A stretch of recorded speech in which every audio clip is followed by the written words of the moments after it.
like to call to order the open meeting for Thursday, September 8th, 2022, and ask the Commission Secretary for information on today's agenda. Each commissioner has independently reviewed the minutes of the open meeting of Thursday, August 25th, 2022, and each has informed me there is no need to discuss the minutes. Move we approve the minutes of Thursday, August 25th, 2022. Second. All in favor? Aye. Aye. Each commissioner has independently reviewed the agenda, and each has informed me there's no need to discuss the notices associated with agenda items 2 through 13, the suggested minute associated with agenda item 14, approving the revised list of delegated items as proposed, or the suggested minute associated with agenda item 15, approving the Universal Service Fund budget for the 2023 fiscal year and approving assessment of up to the full budget appropriation amount. Move we approve the notices of investigation associated with agenda items 2 through 7. Second. All in favor? Aye. Aye. Move we approve the notices of proceeding associated with agenda items 8 through 13. Second. All in favor? Aye. Aye. For agenda item 14, docket 5 TK 122, I move that we accept the modifications to the delegated items. Second. All in favor? Aye. Agenda item 15, docket 5 UF 2022, I move that we approve the proposed operating budget for the Universal Service Fund for fiscal year 2023 and allow for a full assessment. Second. All in favor? Aye. Aye. Okay, that brings us to agenda item 16, docket 9709-FG-2022. And Commissioner Hebner is going to lead the discussion. Thank you, Chairperson. This is docket 9709 FG 2022. This is our Energy Innovation Grant Program, and we are here today to discuss round 4, the design and budget for our 4th round of this program. Again, just a brief background, which is described in the memo that was available to the public, is that these funds were originally received in 2009 as part of the American Recovery and Reinvestment Act. The state of Wisconsin put them out as a revolving loan. As those loans were paid back, the fund was replenished, and then we've done 3 rounds. Like I said, this will be the 4th of using those replenished funds as a grant program. We received 7 public comments, and I did read all those. I thought they were all very helpful, so appreciate all the individuals and organizations that weighed in. And then the final thing I'll mention before I go into the alternatives is just at the back of this memo, there is a schedule. We are here today to get started in October. The anticipation is that we will make the applications available, and those will be open until about January. Applications will be due in January, and then they'll be reviewed, and we will, the PSC will make awards in next spring, and that's the schedule we've kept. I appreciated WIG pointing out that that continues to work well for their industry budgeting, so appreciate that feedback. With that, we've got 4 decision items, and the first one is on page 10 of the memo, and that's related to eligible applicants. This would continue the eligible applicants that we've had in years past with one addition, which would be to allow electric cooperatives into the mix, and I am supportive of that addition, so I would be at alternative 1 to allow those applicants and to approve all eligible applicants in this year. Chairperson. I agree with that. I think it makes sense, and we've seen success, so I'm also at alternative 1. Okay, Commissioner Nowak. I agree. Okay. Our second decision item is on pages 18 and 19, and this is where we discuss the activities that might be eligible. What staff has proposed here is 4 eligible activities. The first one being renewable energy and energy storage, the second one being energy efficiency and demand response, the third being comprehensive energy planning and feasibility studies for microgrids, and the 4th being electric vehicles. At this point, we're looking at those 4 activities and whether to approve them, and then we'll talk about the overall budgets for each of them next. So there was one comment, or there was multiple commenters asking about the consortiums and bringing up the idea of raising the amount if there's more members of a consortium. Kathy Kuntz in particular talked about, I think in the first round, how there was like a 7-member consortium and how that was, ultimately successful, but that received a larger grant. And I think that that's a good idea. I think that I would support a couple of different ways we could do that. One would be her suggestion, which was $100,000 for up to 3 or 2 or 3 applicants, and then $150,000 for 4 to 6, and then $200,000 for 7+. The local government group just asked to raise the cap to $200,000. And then our staff came up with, well, what if we just do $50,000 per applicant, capped at $200,000, as just maybe a more clear stepping stone. So I'm fine with any of those. I do think raising it does make sense. And then the other area that is, the idea is to come back with an electric vehicle, so a transportation section. And one of the barriers that was identified in previous rounds was not being able to apply across multiple activities, which we did then allow last year. We're proposing to allow this year. So, so hopefully that would generate some interest in the clean transportation area. So with that, I would be at an alternative 2. I would establish these, or alternative 1, I guess, for the eligible activities, but then for the maximum grants, I would be at an alternative 2. I would modify the energy planning and microgrid to account for the multiple consortium to be higher with one of the 3 options I mentioned. So with that, I'll pass to you, Chairperson. Okay, I do agree, and I actually have Kathy Kuntz's comments up in front of me. I do believe that it makes sense to raise that limit. I was at alternative 2, where I was going to remove the electric vehicle as an eligible activity. I think that we're going to see a pretty sizable amount of funding coming down, and I would prefer that we use those dollars to help the planning efforts and to really go after some of the microgrid implementations and the energy efficiency and demand response. So I agree that electric vehicle adoption will play a role, but I don't think that it's appropriate as an eligible activity in this particular round. Now, that doesn't mean that an applicant couldn't include that as part of battery storage, for instance, or comprehensive energy planning.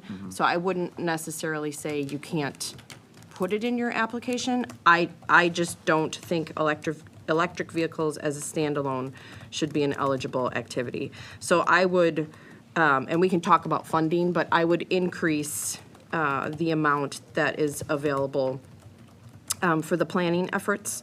And then I would remove electric vehicles, and we can talk about dollars. For activity 3, then, would you have a preference between, like, Kathy Kuntz's approach to have 3 stages versus just raising the cap to 200,000, and then staff kind of said, well, you could just, what's written here is 50,000 for a single, 100,000 for multiple, so you could just do 50,000 for 1, 100,000 for 2, 150 for 3, and then a max of 200,000 for 4 or more, something simple like that. Yeah, I'm so. comfortable with that step Okay. approach. Okay. And I am too, so. So the max Commissioner Noy. 200 grand. It would be max, yeah, but like a consortium of 3 couldn't get the 200, they'd be Yeah, capped at Right, 150. 150. at 150. Yeah, Yeah. no, I think that makes better sense. Okay. I'm fine with that. I agree with the Chair on removing electric vehicles as a separate category. If someone has something related to the electric vehicle market that involves the other 3 activities, that's fine. But there is already other pots of money in the state, and if we continue to create all these different programs, we're creeping into creating, I think, more confusion for the consumers and us to know, oh, no, it's that EV program, no, it's that EV it's like, okay, let's start to get things consolidated and try to make sense of all this coming in. The other thing I would do is we didn't put a cap, I'm sorry, not a cap, we didn't put a match in last time, but we said it would be considered in the scoring. I still think it's important to require a match. And I think it should be required, and I also think we should prohibit using focus dollars as the match. Because some do that, And so, because to me, that's not, you still have to put some of your own skin in the game. So if it's 25%, that's fine, but I think a match for category 1 projects is reasonable, and we shouldn't prohibit other tax dollars being used as a match, or we should prohibit that. Okay. I guess I've been comfortable with the way it's shaken out in the past. I mean, I do understand, and I look strongly at the match myself when I come up with my prioritization for consideration. It has come up, though, yeah, where some applications have low match. It sometimes is the case that those are the most needy applications as well, and may score high in other areas. So, Chair, if you have thoughts on that. And then I guess I wouldn't be inclined to prohibit focus as the match myself. I think that would be, to me, an allowable way to bring a match to the table. You can take it offline, too. Yeah, Take a I mean, break, no, so. I think it's certainly reasonable to have an applicant identify what they're bringing to the table. I think it's an important part of the evaluation of an applicant, but I would not prohibit them from listing other sources of funding as a part of that match. So if it's gonna, if they're coming into a project with, say, $100,000, and they have 10,000 from Focus, 15,000 from another federal program, and 20,000 from whomever, I think it's good information to have, but I wouldn't go so far as to say that they're prohibited from using other sources of dollars. I think the programs are meant to be complementary, and I wouldn't penalize would-be applicants for being savvy enough to go after different pots of dollars. Yeah. So I'm okay, and I don't know necessarily where that fits in. If we talk about it in terms. It's not in there now, so it would be just status quo. Of the merit review scoring criteria, if we would add that, At a minimum match. or To just that. match information. I think Oh, it's already in there. Oh, I thought you just already said it's not in considered. there. No, it's already considered. It's just not a requirement. Oh, Yeah. I was proposing to add something. and what are you proposing to add? That they have to have a match in an application, and it cannot be focus dollars. They can certainly go after and get those. I think it is smart for entities to try to go get as many grants as possible, but they should still have some of their own dollars into the project. Yeah, I don't think that's necessary. I think it's fine the way it is. okay. Yeah, I appreciate the input. I'm comfortable with using it as an evaluation criteria, and I've brought many proposals in the past to change who we grant to for those reasons, match being one of my priorities, so, okay. I just want to confirm where we landed on the escalation. So 50,000 for a single applicant, 100,000 for two, 150 for three, and 200 for four or more. Yep, I Okay. support that. And then the elimination, were you fine with the elimination? I'm not. I would continue I would dissent on that. Okay. I think that this would be for the vehicles for Yes. our grantees. So I would have continued to fund that, but that's okay. Okay, so now I think we're at our fourth and final, which is the overall budget level for the activities. And what's proposed here is on Table 2 on page 20 would be $4.25 million for renewable energy and energy storage, $4.25 million for efficiency and demand response, $1 million for comprehensive energy planning and feasibility, and then the $500,000 for EVs. So that $500,000 would be removed, and then a total of $10 million. So I think the overall decision is how much in total to fund. I'm comfortable with the $10 million. And then with electric vehicles being removed, how to reallocate that. And I would be fine with numerous different approaches, whether that's just a third, or if it's 250,000, or however the math would work out, 200,000, 200,000, 100,000, or something like that.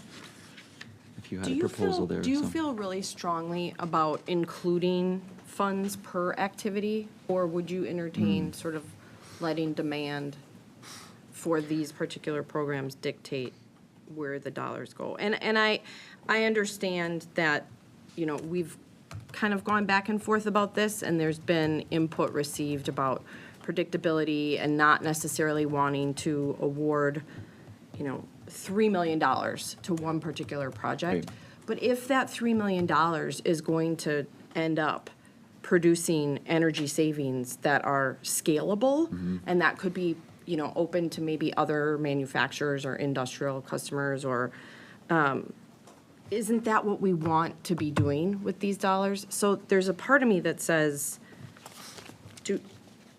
can we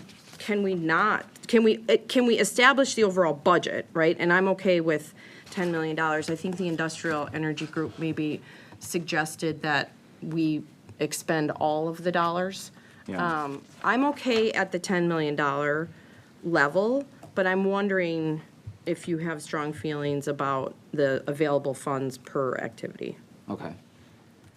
Which we skipped over. With Well- the kind of the grant maximum. Yeah, the ones. grant Yeah, maximums. I guess I was, Previous one. I didn't have any changes besides the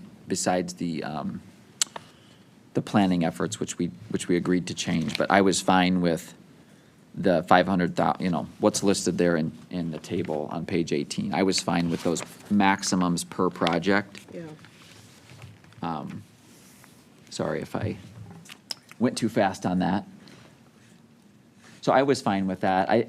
I thought, one of the things that I think is really successful about this program is the spreading out of the dollars, and not, the downside of that $3 million is if that singular project doesn't go for some reason, or let's say it works really well for 6 months and we pay out the grant and then it doesn't go so well. It's just, it can be a lot of eggs in one basket, and I really like the mix of recipients and geographic spread that we've been able to achieve. So I personally like having those limits.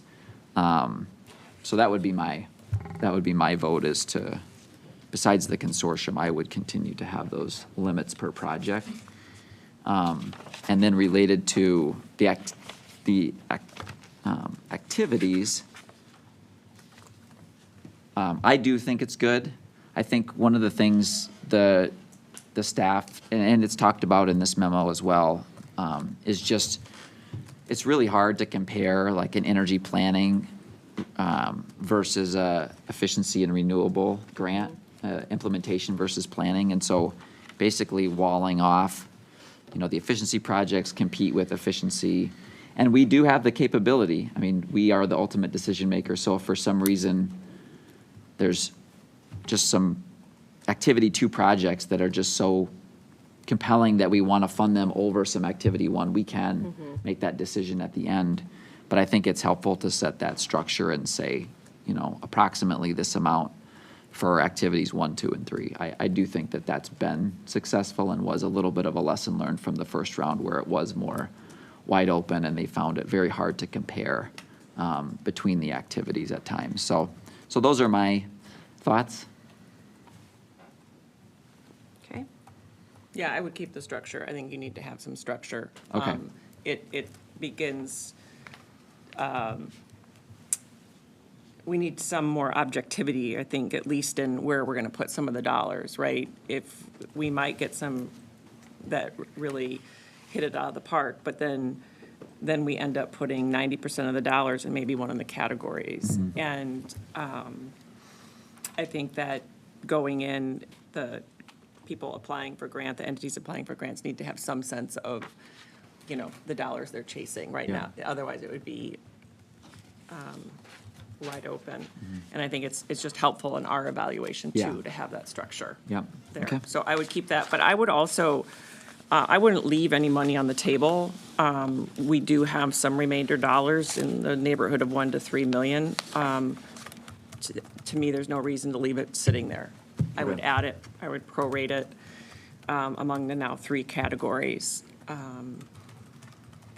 evenly, or I'm open to doing it different, and we can say at least $1 million, or if it's, I don't know what that exact dollar is, if it's 2. But to me, there's no reason to leave the dollars sitting there. We're gonna be getting more, it sounds like, from the federal government, so, Yeah. yeah, no reason to have tax dollars just sitting in an account. Okay. Yeah, and my thought was the 10 million, I mean, I was comfortable last time with 7.5 and kind of continuing to, seeing the supply chain challenges too of, putting more money in versus sort of waiting. I'm comfortable with the 10 million, and then we are getting more money. We're getting about 7.8 million from the Infrastructure Act. And so if that is programmed, or a large portion may be programmed for EIGP, it might match up with the remainder of this ARA funds and actually, get back to another, approximately $10 million round. That's the way I'm coming into this conversation, is $10 million now, and then the remainder and whatever we get from infrastructure would be another approximate $10 million round again. So keeping that consistency for the market. So with that, Chair, I think it's to you on. Yeah, I think the only change I would make is I would propose that the electric vehicle available funds per activity in Table 2, I would just move that up to energy planning and feasibility studies, since we're bumping up the cap. And I'm fine at the $10 million total. Okay. So you would just put the 500,000 into the planning and make that 1.5 million and not prorate it across 1 and 2? Correct.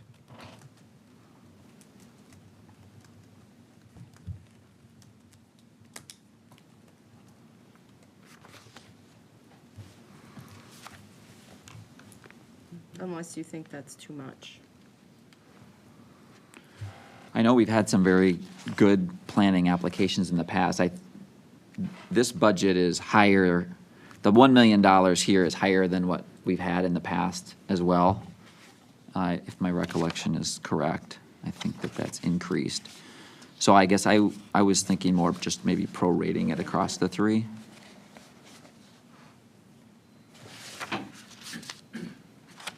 Yeah, $1 million is a lot of consortia. I'm fine prorating it. Okay. That's fine. Okay, I think that, So I would stay at That's the good. 10, so when I'm 10 looking million at Table total. 2, I Yep. would stay at a total of 10 million. I would remove the 500,000 from EVs, and I would prorate it equally between activities 1, 2, and 3. okay. Yeah, I'm fine with that. I mean, I would add more. Yeah, to and 10. you would add Yeah, more, okay. I would. I can I join would- you both. I think it's, I think we should put in 12 million. but- right. Okay. So I think that puts us at an alternative 2 as discussed. Cindy, is that, are you good? Yes, and Okay. I'll note, you will be dissenting on the 10. Okay. And just to circle back to make sure everyone was fine with the maximum amounts from the Table 1, with the exception of the changes we made to Activity 3 for the planning efforts, with the dollar amount shown there. Yep. I am fine with that. Yep. Okay. On docket 9709 FG 2022, I move that we approve the budget and program pursuant to our discussion today. Second. All in favor? Aye. Aye. Okay, that takes us to agenda item 17, which is docket 6630-TE-107. This is Wisconsin Electric Power Company's proposed revisions to availability language associated with its customer generation tariffs. This is in response, this is the next in the line of utility filings in response to our order in 5 EI 157. And my understanding of this companies' proposals, and we'll take up Wisconsin Public Service Corporation's next.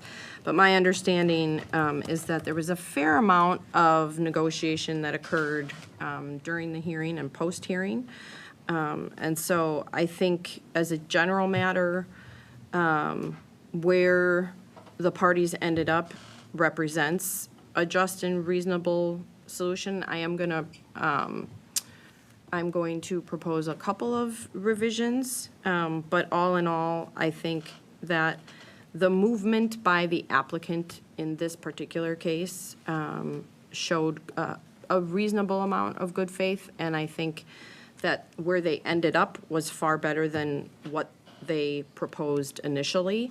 I still think that there's work to be done, but I think at the end of the day, and we talked about this when we looked at NSP's filing, and we talked about it when we looked at Wisconsin Power and Light's filing, is that while it is not our, or at least my, goal to have a one-size-fits-all for these tariffs, I do think that where consistency can be achieved, it should be. I think we should continue to try to eliminate unnecessary bureaucracy where it is impeding the private market. And when you look like at a customer like a Quick Trip, for example, they have facilities in multiple different utility service territories. And to the extent that we can bring these tariffs in alignment where it makes sense, I think that that will be to the benefit of customers. And ultimately, I think that that should be one of our shared goals. So I'm not going to repeat everything that we've talked about in the prior dockets. So I'm just going to dive right into the decision matrix. So the issue one is Wisconsin Electric Power Company's proposal to its CGS DSFP. And they also get the worst award for naming their tariffs. There are multiple times that I had to try and figure out which vowels matched with which tariff. So, but this first one is related to CGS DSFP and also their CGS DSVP and their CGS CU. So this has to do with maximum capacity limits. This is in direct response to FERC Order 872. We've seen this from all of the other utilities. I don't object to their proposed availability modifications, so for this one, I'm at alternative 1. I agree with that. I think it's in compliance with the change in the law, and Renew raised a question about extending it to qualifying facilities. I think we've already answered that question in another docket, and that's, more of a legal matter. I don't think their request is appropriate here, so I'm in alternative 1. Commissioner Huebner? Yeah, I don't have any issues with moving down to the 5 megawatts in compliance with what FERC has decided. I think the question of the front-of-meter tariff being available to third-party owned qualifying facilities, and again, not to third-party, this is not anything to do with, other dockets related to quote-unquote third-party. These are selling energy to the utility. There's no question. These exist today, hydropower facilities, biogas facilities, et cetera, that do this and are owned by other entities, including Tomahawk in the next docket that we'll talk about. So I thought it's a reasonable request. I don't know, Chair, if you want to talk about that. They also raised it, I think, in issue 11. NSP's tariff specifically says it's available to qualifying facilities. It doesn't have the word quote customer. So I think it's a reasonable request to add that affirmation that, an independent hydropower QF or whatever it may be, is eligible for that front-of-meter tariff. So I would have, added that, and we can talk about that in issue 11 too. Yeah, let's talk about that in issue 11. Okay. The other question, this is detailed, that I'm not proposing a change, I just think it's a question that was not really raised in the docket, is the specific wording talks about, in the tariff, talks about aggregate rating on the premise per customer up to 5 megawatts, and just, the pub service one's a little more confusing, and I guess I would just suggest that this applicant and the parties kind of help define what that means next time this tariff comes back. NSP did something in theirs where they changed it to per meter. to make it very clear, you know, how many kilowatts or megawatts apply to what. When you have words like customers and premise, it can be confusing, or up to interpretation, I should say. So I think that's just more work to be done, is to look at that language and see how to make it the least confusing and most clear. So I don't have a proposal there. So I think I'm fine with the 5 megawatt piece. I guess I would defer to item 11, how we solve that one Okay. on the QF piece. So thanks. Okay, all right. Issue 2 is the applicant's proposed conversion of its direct sale variable price tariff to a customer use tariff, just and reasonable. So what they're proposing to do here is they're converting an existing tariff to a new tariff that would be available to the behind-the-meter customers, and that's capped at a megawatt. That's facilities that would be interconnected to their distribution system, and the excess energy would be sold to WEPCO at avoided cost. Then they are proposing to calculate their avoided energy rate set to the yearly forecasted day-ahead LMP, which is the locational marginal price. And the avoided capacity, they're proposing to base that on the cost of new entry, or CONE. And then they have put in their tariff sort of a placeholder for avoided transmission, a cost to be set at 0. So I think in other cases, what we've done is we've sort of gone through 5, 6, and 7 to talk about each individual aspect of it before making a decision on issue 2. I understand that Renew wants more behind-the-meter options available to them. I understand that, but I wasn't persuaded in this case, similarly to I wasn't persuaded in the prior cases that we've heard those arguments. So right now, I'm at alternative 1. I would approve this CU tariff as filed, but we can talk about the other issues, 5, 6, and 7, as they come up. Yeah, I'm in alternative 1 on this. Okay. Yeah, I'm at alternative 1 or 2. I mean, I think the capacity and transmission credits, you know, to be determined there. But as we talk about having excuse me, it's just wind? Oh, that's just air handler, okay. I thought the storm was coming. Excuse me. I think having the behind the meter is a appropriate tariff. It does add some consistency to, as you alluded to at the beginning, Chair, some relative consistency across the service territories. So there'd be a 5 megawatt front of the meter, a 1 megawatt behind the meter. I mean, I think that is reasonable, with the questions about what to do about capacity and transmission charge, which we can talk about when those issues come up.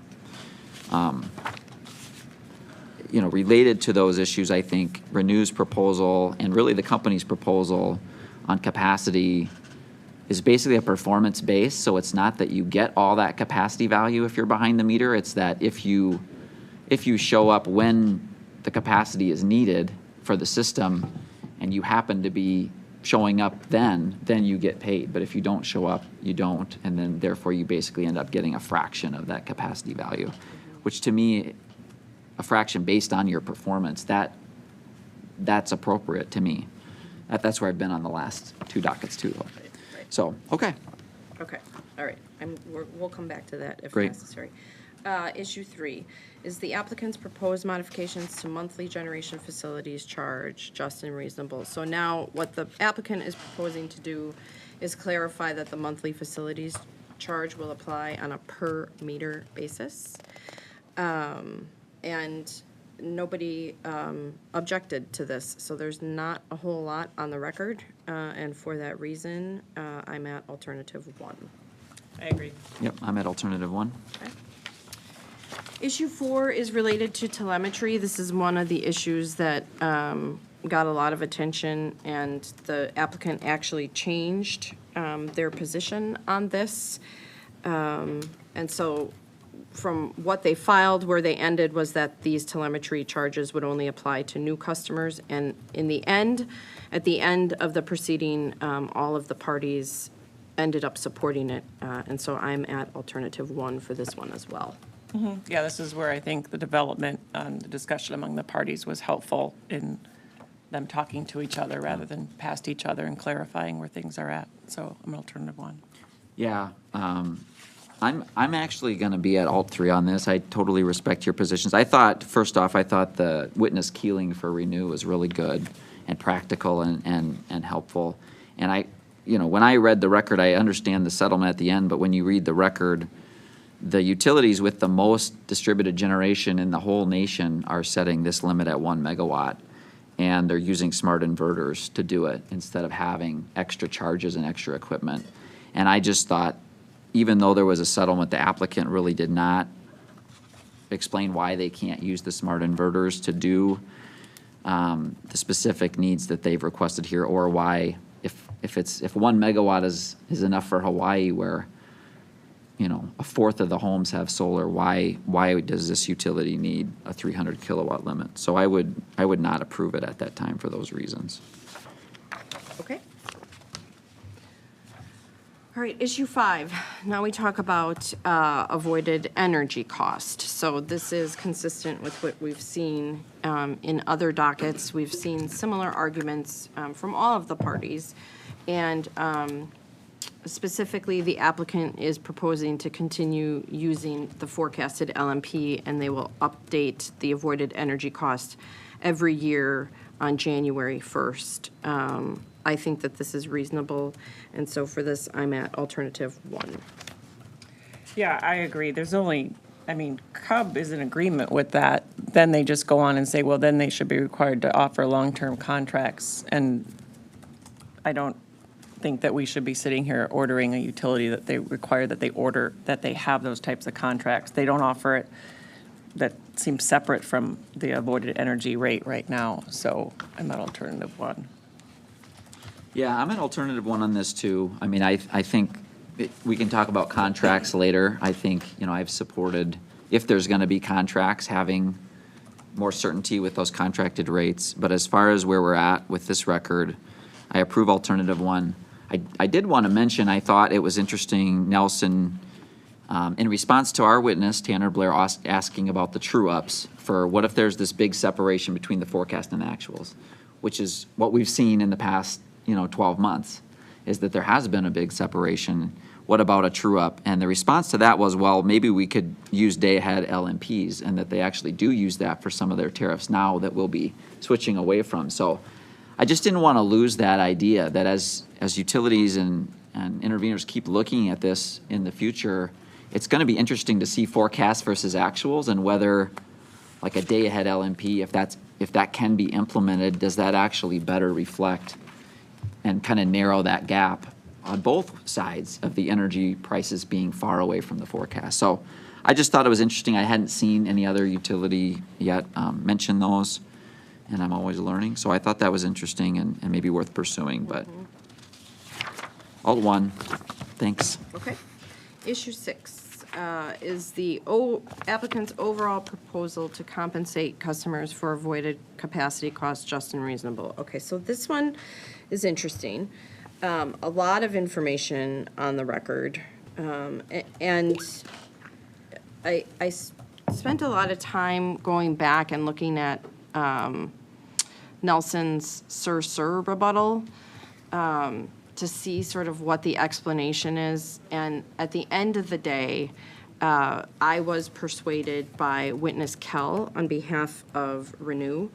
And I think that the capacity credits should continue to be calculated based on what MISO is currently using. I understand that MISO has approved the seasonal construct. I know that. We all know that. It's publicly available information. But I have an issue with the company's proposal to use this type of calculation and to the way that they are proposing to subtract their own generation from its hourly load. I get it, right? Because customers have already paid for that generation. So they're saying, look, customers have paid for that generation. It's sort of a sunk cost. We're going to call on those units as much as we can, and then we will look to customer-owned generating systems. But my concern is that it's not transparent and it's not easy to understand for the customer. So at that point, are we doing the customers a disservice by making it more difficult? Because especially if you're proposing to only pay out on the monthly net peak, what happens if your generation facility was down for that 1 hour, right? Then you're out, even though your resource has been utilized. And I think, again, as you brought up in the last issue, Commissioner Huebner, that these tariffs are going to change. They're going to have to necessarily sort of adapt to the changing landscape and the changing rules. And, you know, MISO doesn't even know how they're going to implement the seasonal construct. So I think it's premature. I think the company's proposal is premature, especially when the MISO manual has it pretty clearly laid out how the calculation should be performed. So for this one, I was at alternative 3. So what I would do is I would support what Renew has put forward in their testimony. Commissioner Nowak? Yeah, so when you look at it through what is the purpose of PURPA and what customers are we trying to, you know, compensate or protect, I think their proposal makes the most sense because they are actually trying to get more specific as we learn more data about what is that actual avoided capacity and what's the actual avoided cost to the utility. To make it easier for the customer, as you said, I think you have to depend, well, what customer are we talking about? The 2,000 that are on this or the hundreds of the thousands that are actually not? Mm-hmm. And to me, we have to take into account all of the customers, and that's the vast, vast majority of them. We have to, there's never going to be 100% precision, but insulate them as much as possible from having any cost shift for that production. So, you know, I don't think a customer is putting in their facility to figure out, okay, when can I best meet the utilities peak and have my thing, you know, they're running their business. And they're not trying to figure out when can I get my most, you know, the extra dollars from the utility from selling off into the grid. I mean, they're doing their job. And that's, so what I think the tariff should be designed to do is to, you know, if they happen to be producing at that time and there's capacity at that moment when it's needed, that's exactly what PURPA is designed to do, is then, yeah, then that's an avoided cost that the utility is able to utilize, and then there should be compensation for that. And I give the utility credit here for saying, we're going to try to narrow this down even more and figure out when is that, rather than being broader. So I think they're, you know, it's a novel concept, but they're just going to actually pay people for what is actually avoided. Mm-hmm. That's what, to me, makes the most sense from an economic standpoint and for all the customers. So I'm at alternative 1. Okay. As you said, Chairperson, this, I mean, I spent a lot of time on this. I'm sure we all did because it's something new. It was a new idea. And it, you know, essentially is like the 12 CP, 12 critical peaks idea that you see demand charges, you know, build on, but applied to generation. And so I thought it was interesting.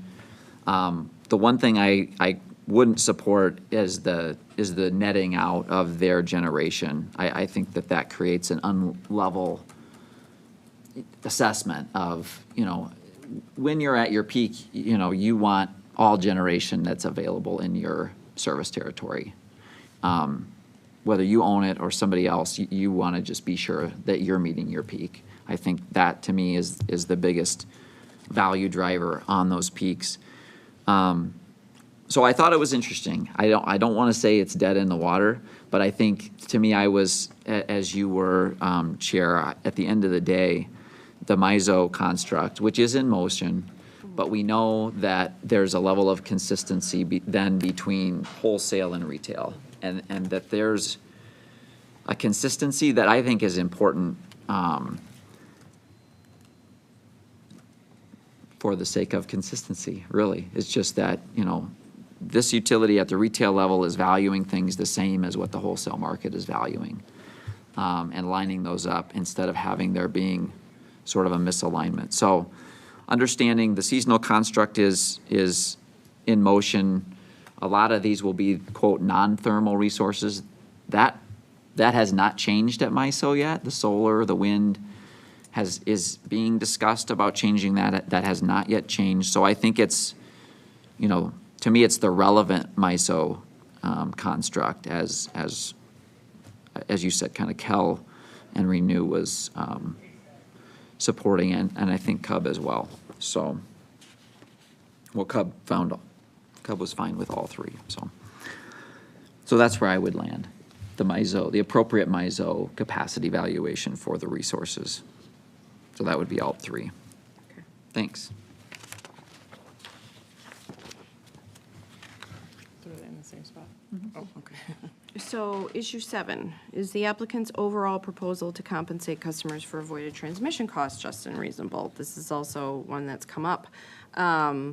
Similar to Power and Light, the applicant is including a placeholder in the tariff sheets, a rate which can be established if and when customer-owned generation enables them to avoid utility costs, but at current state, it is set at 0.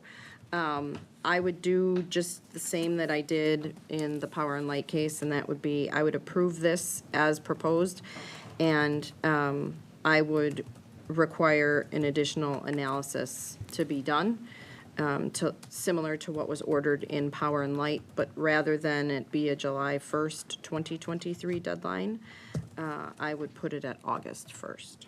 So I'm at Alt 1 plus the study that we ordered in the Power and Light docket. Yeah, we've addressed this multiple times, and we've seen basically the same testimony across the board, getting into nuance of what did our original generic docket even require the utilities to do. There seems to be a desire from some of the interveners for the utilities to measure something that isn't there yet. And they're complaining that they're not complying with the original order, and I don't agree with that. In the past, with these two, until we know what ATC's reduction is, what WISO's reduction is in transmission, and if any of it is attributable to any distributed generation, then we can have a discussion about including that in avoided costs. But there hasn't been any demonstration of it yet. To me, it's more of, well, we think there's something there, so we should include something as a proxy, like what they did in NSP, which I didn't agree with because that was a very arbitrary number that was just chosen. So, I don't know what doing another study is because we kind of asked them to do that last time. I think when it's ready, it'll be ready. I don't think we need to continue to say, well, keep looking at it. I think they know they're doing it. I don't know what the point of having them to continue to come back and do it is. If the interveners and the parties start to see it there, then it'll be included in a new tariff. So I'm at alternative 1. So I will join you, Chair, at asking for the study, and I would be at alternative 3. I think that there's 2 ways to look at it. We've seen it in every docket. There's the bill from ATC, and are you reducing this load-serving entity's bill from ATC? And if you are, that may be an avoided cost that, should be credited to that customer. And then at Renew's approach of looking out into the future and reducing new transmission that might be built to serve an increasing load that would have otherwise shown up if there wasn't a group of DG customers. I think that both of those could be avoided costs. And so how you have two possible avoided costs and end up at zero, I don't buy that myself. So I would approve an alternative credit. I would use, as I mentioned in the last one, as a placeholder, the Bondari number, a floor of, I think is about $42 per kilowatt year. That's what I would include now and then ask them to do the study. So you got 2 votes for a study and 2 votes for 0 for now. Okay, Okay. all right. Issue 8, what loss factors, if any, are reasonable to apply to avoided energy capacity and transmission values? So the applicant proposes to use average loss factors, and they propose to use those for capacity and energy, not for transmission. The Renew and Clean Wisconsin argue that it should be a marginal loss factor and include transmission costs, consistent with my position in the prior 2 dockets. I think that the use of average line losses as proposed by the applicant is reasonable, so I'm at alternative 1. Yeah, I'm at the same spot. Yeah, I'm at alt 1 on this as well. I think that it is going to continue to be worth looking at in future dockets, this average versus marginal question, because I think that the information provided by Renew, I think that there's merit there, but I think the average, the one thing that I would say is, and I asked staff this, are the loss factors that are provided actually in the record? And I didn't see them anywhere, and staff couldn't find them. So I know that there's adjustments to the rates based on these losses, so they're kind of imputed in there. I would just suggest that in the future, those loss factors, whether it's a rate case or whatever, be transparently provided. You know, what percentage are you actually using? So that would be my ask for the future on that one. And I think those loss factors are included in the cost of service study. You just have to, Find them. Yeah. Yeah, and they may be. I just didn't see, like, they could have been an exhibit in this record. Here's the loss factors we're Right. using just to check that box. Yep. It wasn't really brought up, but I think it'd be helpful just to close the loop on that. So, okay, thanks. all right. Issue 9, should the commission approve the applicant's revised parallel generation tariffs as requested by the applicant? So for this one, I'm at alt 2 because of not accepting their proposed methodology for calculation of avoided capacity. Yeah, I was at alternative 1. Okay, Commissioner Hebner? Yeah, I'm at alt 2 for the same reason. Okay. All right. Issue 10, should the applicant be required to submit additional parallel generation tariff revisions? We've talked about this in prior cases.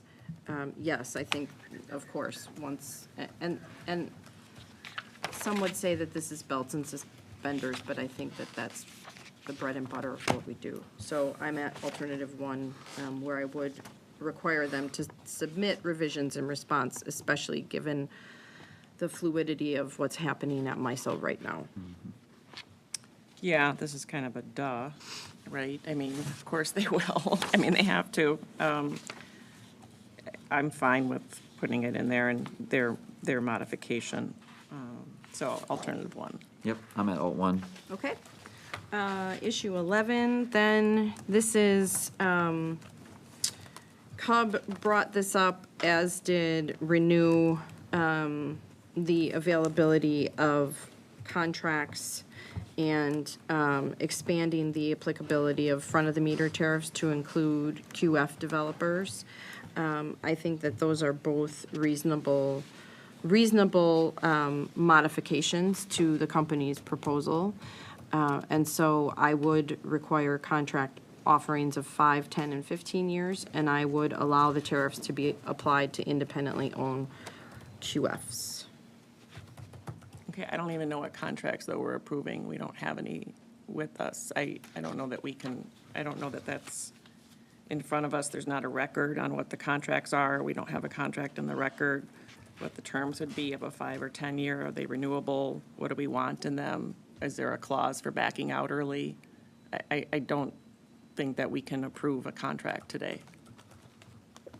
I think we can require the company to offer a contract. We don't need to specify what's in it. I think we do. I mean, I think we need to, we have in other ones, we've looked at terms. Is there, we've talked about cancellation clauses, is it renewable? We've considered those things. Yeah, we've considered those things, but that doesn't mean that we have to create it. I mean, I'm not talking about creating, I'm just saying we don't have, there's not even one in the record. I don't know how we approve something that we don't have before us. I would require the company to offer long-term contracts to customers under the tariff. We don't have authority, but I meant no, that's, and I think that's also getting into the business of what a company wants to do. I don't know how that's permissible legally for us to approve a contract. It's not before us. So you're at Oh, one, or two, sorry. Commissioner Hebner? Yep, so I would join you, I mean, definitely making the front-of-the-meter tariff available to qualifying facilities as we've done and as we've seen with others. I support that. On the long-term contracts, I'm not sure how the order point is developed. Commissioner Noack's points about certain specifications, I think that would have to be included, and we would have to maybe approve a filing. Is that what you're envisioning, Chair? That they would come back to us with a revised filing with contract lengths? Yeah. So I would support ordering them to develop those tariffs Okay. in a future proceeding. And then So I don't, are we conditionally approving this today then, or is that going to come back to the full commission, what?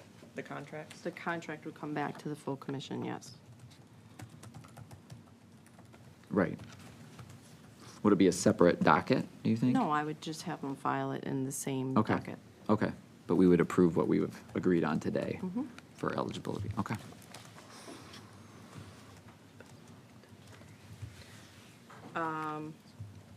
Yeah, we should specify a deadline.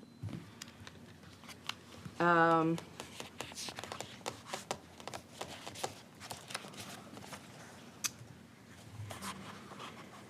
think by January is enough time. You think?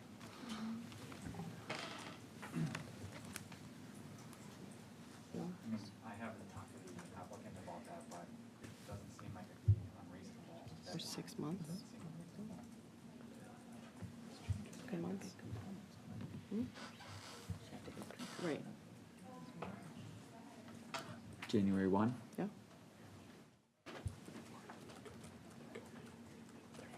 Does that seem reasonable?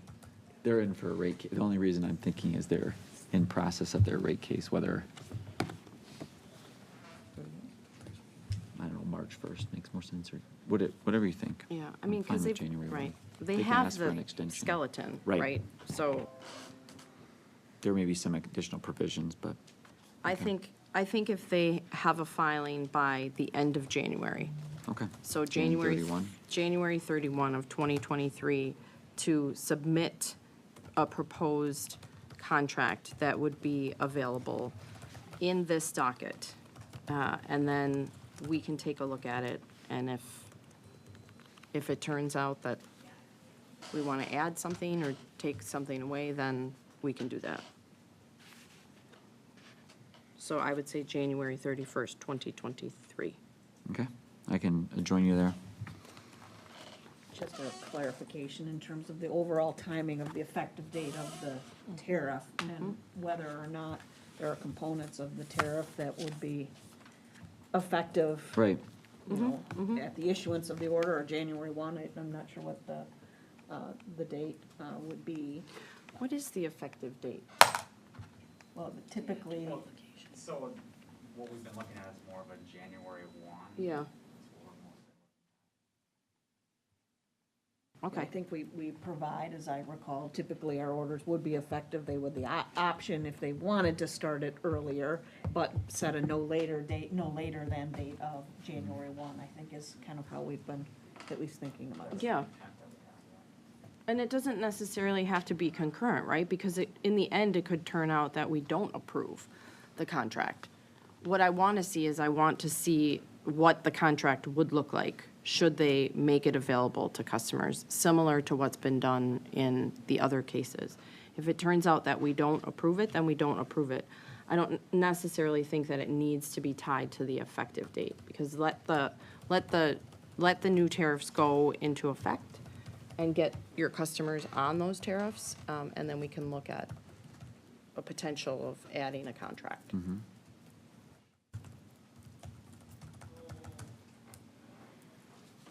So I don't know then that we need to come back to issue, Was issue Two? I think it was more to clarify, Commissioner Hebner, your position, given Yeah, there were two components of that issue 2.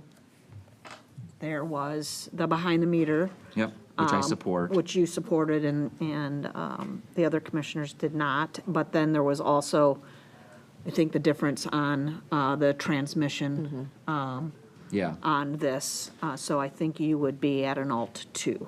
I would be, yeah. I think there's 3 votes to approve having a tariff for CGSCU.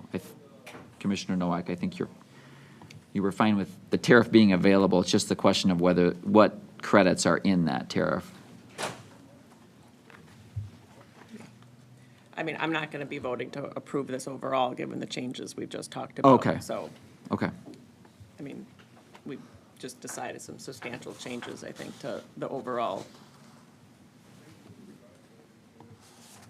tariffs here. And Okay. to me, they're not reasonable or treating the non-participating customers fairly, so I can't approve that.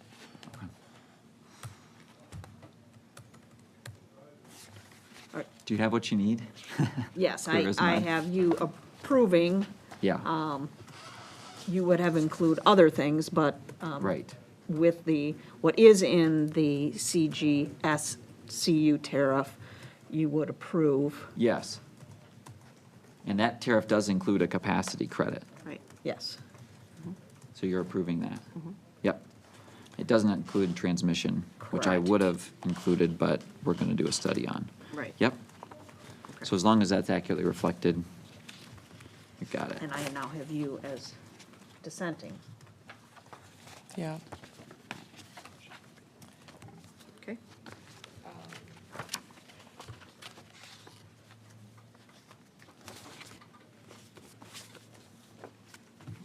Yeah. I have a question for you. Take a break?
Okay. So I'm reading testimony that was in the record related to offering, standard offered contract buyback options. But I understand that this is probably going to create more confusion than is necessary. So I would instead propose that standard offer contract option be looked at and be submitted to us as a proposal the next time the utility comes in to make changes to this tariff. Because I do think that offering contracts to customers is an important part, especially when we're talking about buyback rates.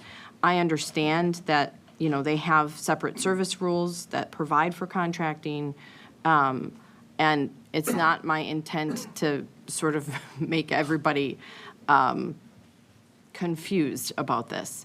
So instead of having to do it by January 31st of 2023, I revise my position, and I would require the applicant to come forward with standard offer contract buyback rate options the next time they propose changes to the tariffs that we just approved.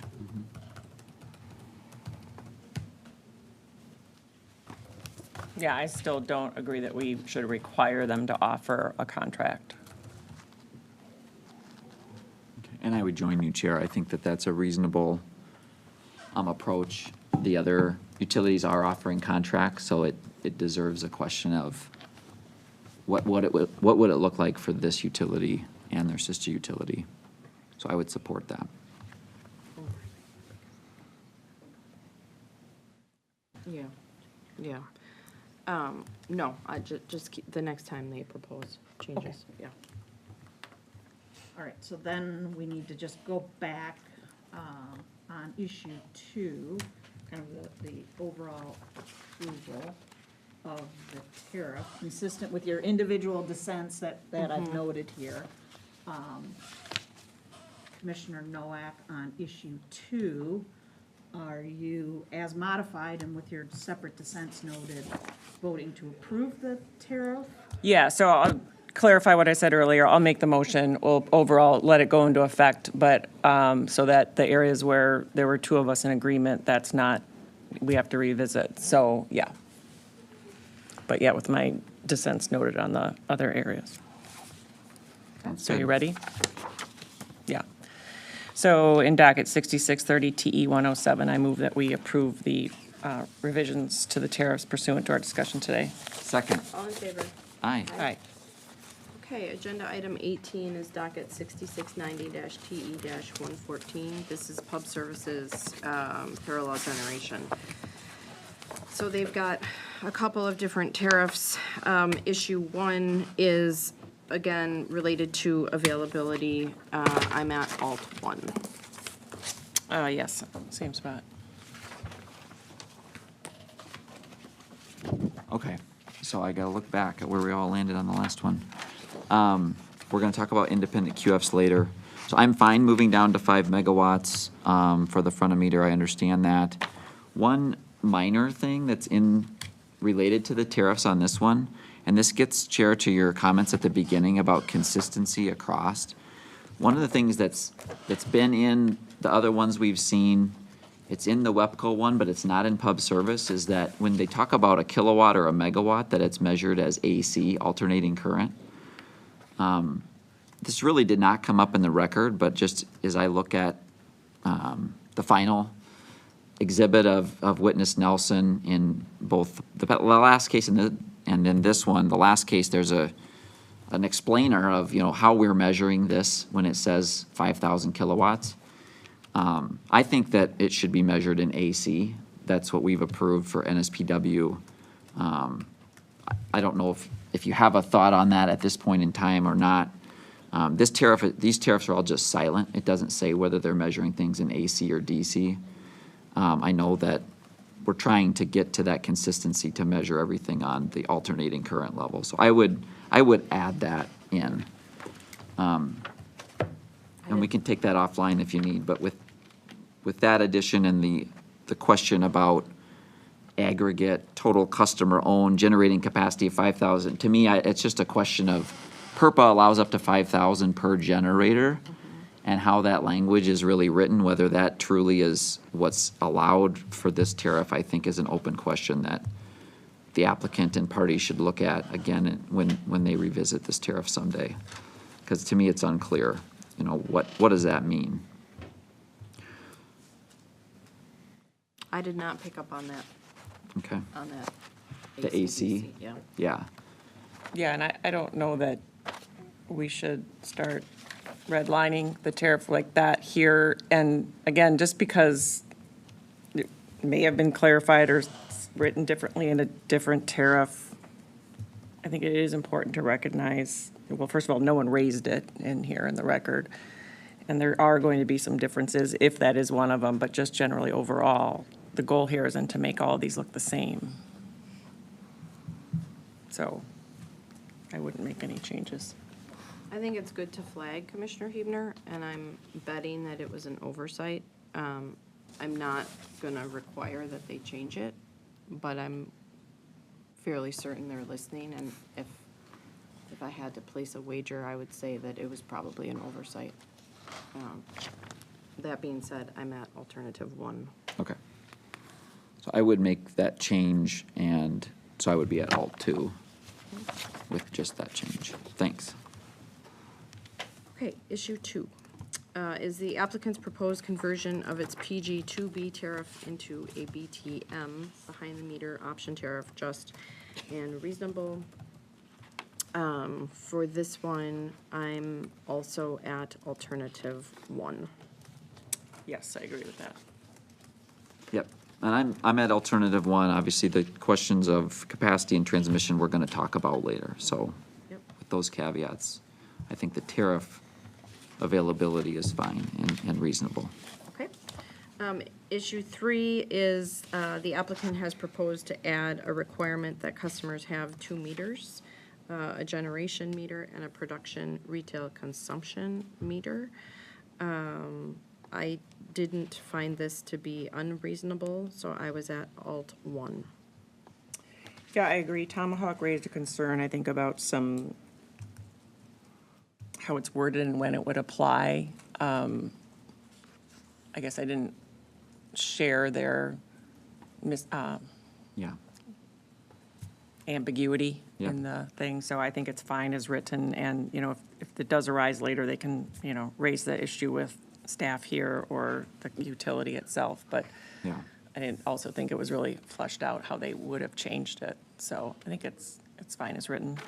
Yeah, so I'm at alt 1 on this, and I think, you know, Tomahawk in particular, you know, I thought it was really valuable to have an actual qualifying facility in this docket, in this particular docket, to tell us, well, this is how this actually works.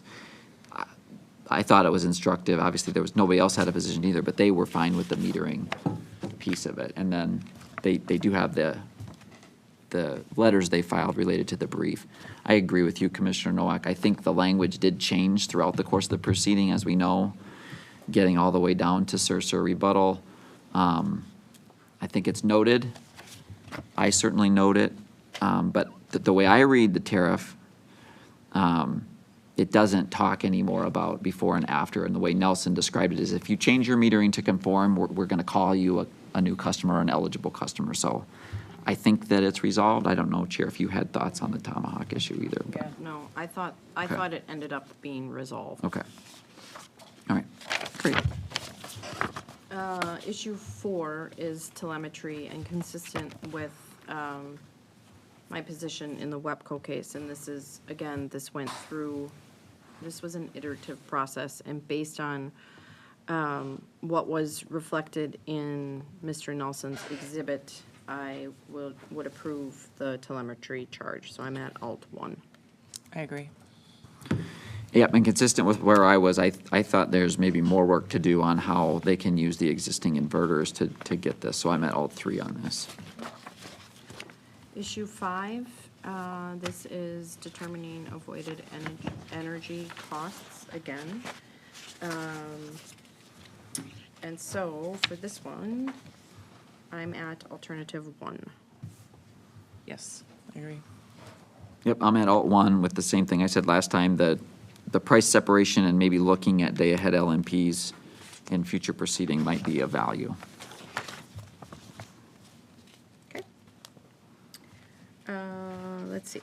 Now, for this one, issue 6, again, is how is this calculated?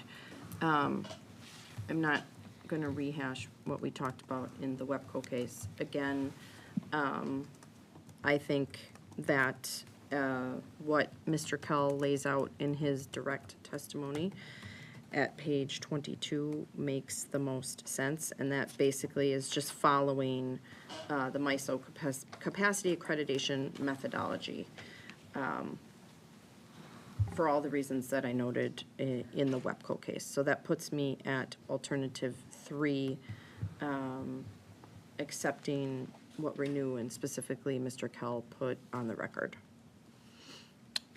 Yeah, and for the same reasons from the last one, because this is the same proposal, because I think it's important to consider the cost to the other customers that aren't participating, which is the vast majority. I'm at alternative 1. Yep, I'm at alternative 3, as we talked about before. But before we take the motion in this docket, I do want to take a break and talk to Cindy at the end about something, or maybe staff. So just putting a pin in that. But I'm joining you at alt 3, Chair, on this issue. Okay? Okay. Issue 7 is, again, the proposal related to avoided transmission costs. And the study that they submit is, I'm assuming, going to be pretty close to the same, but I would, again, have them come back to us by August 1st of 2023 with a further analysis on avoided transmission costs that considers ATC and MISO factors. So I'm at approve it for now, but come back with an analysis. So alt 1 plus the analysis. And I'm just at alt 1. I don't think a further analysis is required right now.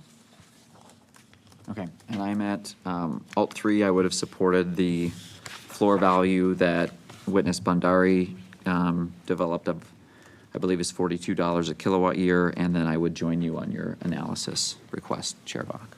Okay.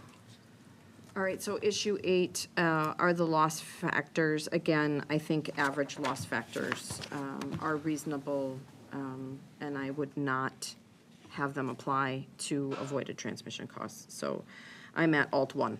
Yeah, alt 1. Yep, I'm at alternative 1. I do think the marginal is, continue to develop that. It's a very theoretical issue, but I think that there was merit to the idea. I think average is reasonable, though. And then, like I said before, having the actual loss factors in this record would be helpful for transparency. Okay. For issue 9, should the commission approve their revised tariffs? I'm at alt 2 with the change to the calculation of avoided capacity. Yeah, I'd be at alternative 1. And I'm at alt 2, as we discussed, yep.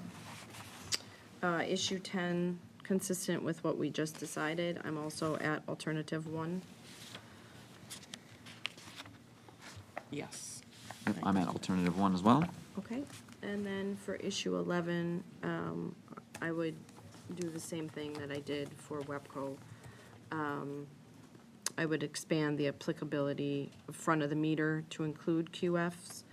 And then the next time the Wisconsin Public Service files changes to this tariff specifically, I would require that they bring forward a proposal for standard buyback contract offerings. Yeah, as I've noted before, I don't think there's a record to do either of those things in this docket. It's not developed particularly on the expansion to QFs, but, and again, we shouldn't be requiring utilities to offer contracts if that's not what they think is best for the entire customer base. So I am at alternative 2. And I'm at Alt 1 in the same two positions as you are, Madam Chair. Okay, and you want to take a break? I do, but can you remind me of what page you were noting on the capacity value, Kel? Was it direct? Direct 22, I believe. Okay, Let me thank see. you. Okay, yeah, I do need to take a short break. Okay.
Okay, so thank you for the time,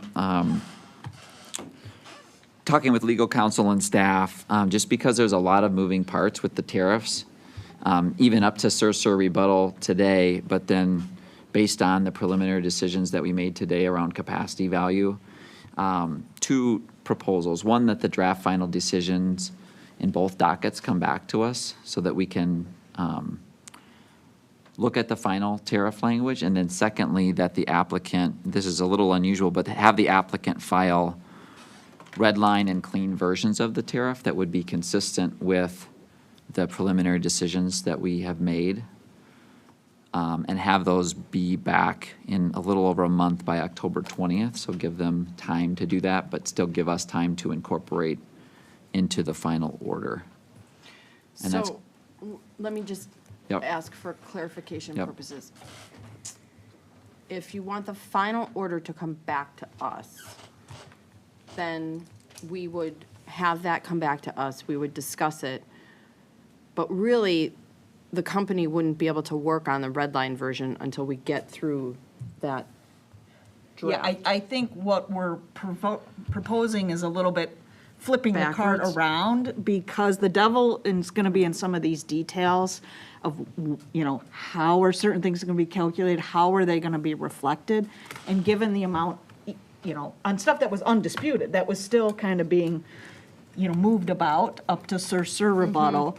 What we're suggesting is so that we can make sure everybody is on the same page, that we actually, based upon our preliminary discussion today, because are there unintended consequences? I don't think so, but of some of the changes you made that make it difficult or make the tariffs read in a way perhaps, or how things are calculated that isn't consistent with your decision. Okay. To see the draft tariffs ahead of time based upon the minutes, Okay. which will reflect your preliminary determinations, so they will have that. They have obviously the record, so they know what they've agreed to. Have those tariff sheets come back with the final decision, so that at that time, you'll see the full picture, as opposed to running the risk of drafting a final decision and then having the utility come back and say, well, how are we supposed to write that, or what does that tariff look like? So it is admittedly a little unconventional to, usually it's the final decision that directs the updated, but because of the complexity here and how much has changed, and the revisions, you know, to the capacity, for example, how is that all gonna look? That was a suggestion to ensure, for everybody's benefit, both the commission and the utilities, that we're all clear in what we're approving. Okay, so you would, those red lines, you would have those come back, what was the date you gave? October 20th, so that was staff looking at the rate case schedule and Okay. picking a window with enough time and not overlapping with. And then you would Testimony. imagine the order would come back to us. With those draft tariffs. Yeah. And if everything's great, if there are issues that then need to be further clarified by the commission, that can be dealt with either in modifications to the final decision or, you know, additional information at that time. Okay. Okay, and I don't have a problem with that. I Okay. think it's reasonable. Yeah, okay. Would you, are you going to propose to do the same for WEPCO? Yes. Okay. So then from a procedural standpoint, do we need to go back? You've approved it, we're just adding sort of a next step. One, the indication that the orders are coming back would be for both. Okay. And that directing this additional filing. So I think you would just say what we've done here, please also include for 6630. Okay. So on the 20th, will we take, they have to file by the 20th? Are we going to take up tariffs? Or, I We're mean, going to take up the tariffs with the draft final decision. So we'll see the tariffs while we're drafting the final decision. And then when we come back, we will have their tariffs as proposed, a draft final decision. And if everything aligns, you will approve it. If there is a disconnect that we see in terms of the draft tariff and the final decision, we would flag that at that time for the commission to address. So we're trying to get things right as opposed to issuing a final decision, then directing the filing of tariffs. The tariffs don't align necessarily for whatever reason, and then having to reopen and clean up a final decision is what we're trying to avoid. Yeah, I guess I didn't know we were at risk of doing that because it's kind of standard procedure that we issue the order and they go work on it. And now we're turning it on its head. So I guess I'm just trying to, yeah, it's complicated, but that's what they do. So I guess I'm still just struggling, like, why? And I think I mean, some of because the. we de- always run a risk of the Yeah. tariff not conforming to an order and then it could come back. I mean, I just don't want this to become, hey, let's start to do this now. So that's Yeah, where I mean, I think that's legitimate. I think the difference here is there are so many different provisions that changed from when the commission saw the tariff throughout, that we never really saw, okay, this is where, even in the middle of the proceeding, this is kind of what it's going to look like, right? Where normally it's a lot straightforward. We're maybe dealing with some things, but there were so many different, both agreed to and now consistent with the commission discussion, changes that I think this is, different than prior cases and prior tariffs. So are you envisioning that they would take what they submitted as part of their application and add an additional level of redlining, so it'll show up in a different color? They could do it that way, or they could just, Start with the final ones that, like Nelson 11 and Nelson 10, start with that, and then redline that. And specifically the capacity change and the QF language that we added. Those sections will need to change slightly. And how they calculate that capacity value based on the MISO accreditation is the thing that I'm particularly interested in.